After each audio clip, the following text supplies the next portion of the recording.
तो में हम बात करने वाले हैं जो भी आज का सुप्रीम कोर्ट का जजमेंट था उसके बारे में। देखा जाए तो सभी स्टूडेंट्स को ये बात पता चली है कि रीनीट नहीं होगा। तो नेक्स्ट उन्होंने एक ऑर्डर भी यहाँ पे क्या दिया है कि हम जो भी हमारा डिसीजन है लाइक दैट पेपर लीकेज के बारे में, उसका हम यहाँ पे 8 जुलाई को यहाँ पे हेयरिंग रख रहे हैं। तो उस हेयरिंग में हम बात करेंगे ओनली पेपर लीकेज के बारे में। लेकिन बहुत सारे ऐसे भी पॉइंट थे जिन पॉइंट के ऊपर यहाँ पे सुप्रीम कोर्ट में यहाँ पे मुझे ऐसा लगता है कि जो भी याचिका यहाँ पे दर्ज की गई उस याचिका में जो स्टूडेंट्स के एक्चुअल यहाँ पे पॉइंट थे, यानी कि ग्रेस मार्किंग कैसे मिल गई,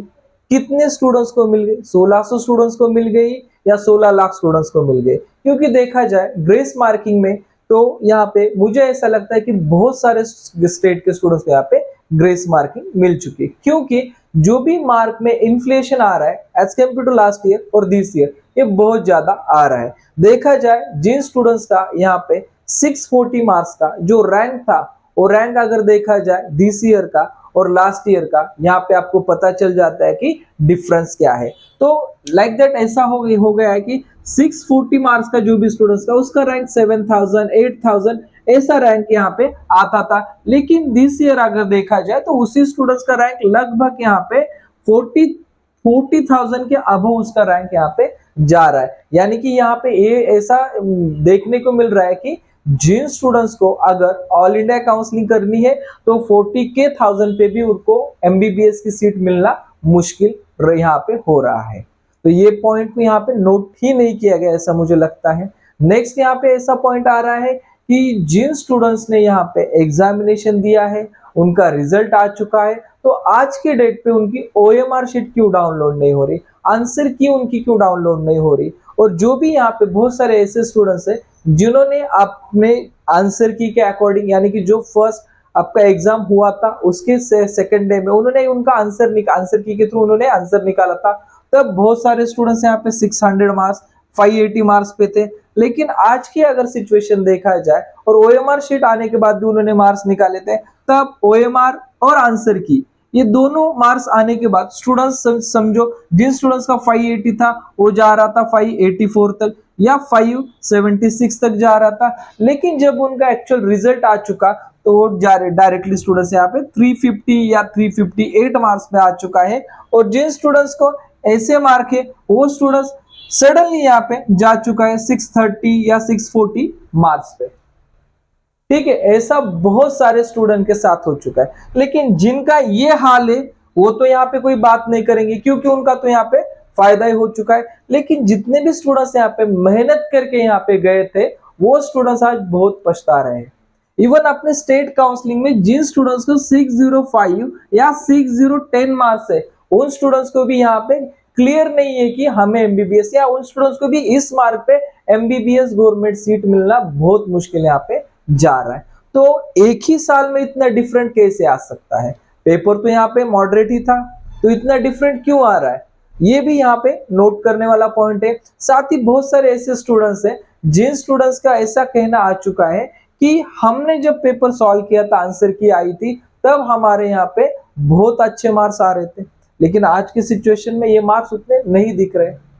तो हमें क्या करना चाहिए? तो मुझे ऐसा लगता है ओवरऑल अगर एनटीए बहुत बड़ा यहाँ पे स्कैम कर चुका है और यहाँ पे देखा जाए तो इस स्कैम में बहुत सारे ऐसे बड़े नाम है जिसकी वजह से ये पूरा जो यहाँ पे मैटर है ये टोटल यहाँ पे दबाने की बड़े लेवल पे यहाँ पे कोशिश चल रही है। क्योंकि ये अगर नाम बाहर आ जाएंगे तो बहुत सारा यहाँ पे बवाल हो सकता है। इसलिए अभी के लिए कोर्ट ने यहाँ पे ओनली पेपर लीकेज के बारे में ही बता दिया है। इसके अलावा जो भी नेक्स्ट आपकी हियरिंग रहने वाली है ये 8 जुलाई को रहने वाली है। लेकिन अगर 8 जुलाई को हियरिंग हो जाती है और एमसीसी काउंसलिंग का रजिस्ट्रेशन स्टार्ट होता है, बराबर, एमसीसी काउंसलिंग का रजिस्ट्रेशन स्टार्ट होता है, बाद में स्टेट काउंसलिंग का आपका रजिस्ट्रेशन स्टार्ट होता है और आपके यहाँ पे प्रोविजनल मेरिट लिस्ट आ जाएगी। और आपका इन केस अगर आपका राउंड 1 का यहाँ पे रिजल्ट अगर डिस्प्ले होता है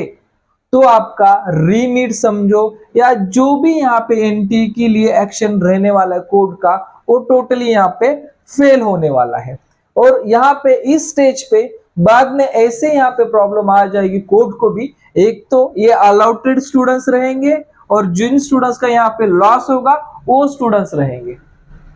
तो अभी के लिए अगर कोर्ट ने राउंड के ऊपर का जो स्टे है वो आगे निकाला है, अभी काउंसलिंग प्रोसेस स्टार्ट होने वाली है। अगर काउंसलिंग प्रोसेस स्टार्ट हो जाती है, यहाँ पे कोई स्टे नहीं रहता, अगर प्रोसेस यहाँ तक आ जाती है और राउंड 1 की अलॉटमेंट हो जाती है, तो बाद में किसी के हाथ, यानी कि जो भी 24 लाख स्टूडेंट्स यहाँ पे हैं उनके हाथ में, या 23 लाख स्टूडेंट्स हम कंसिडर करेंगे जिनको ऐसा लगता है कि नीट अनफेयर हो चुकी है, तो उन स्टूडेंट्स का बाद में कुछ भी किया तो यहाँ पे कुछ भी नहीं होगा। इसलिए हेयरिंग की डेट भी 8 जुलाई आ चुकी है,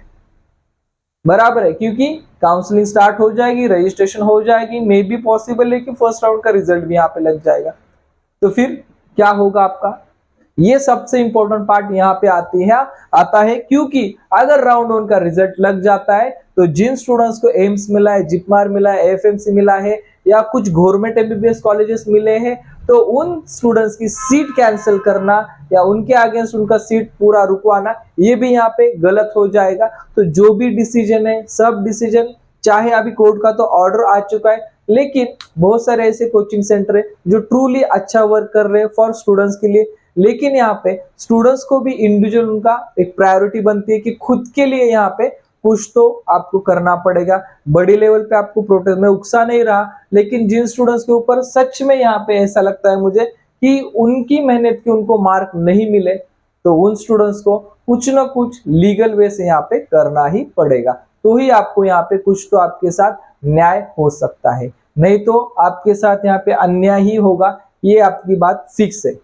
ठीक है, तो आपको लीगल वे और यहाँ पे शांतिपूर्वक परिस्थिति में जो भी करना है वो आपको करना चाहिए, और सबको यहाँ पे जो भी आपके साथ अनफेयर हो चुका है उसके लिए यहाँ पे न्याय के लिए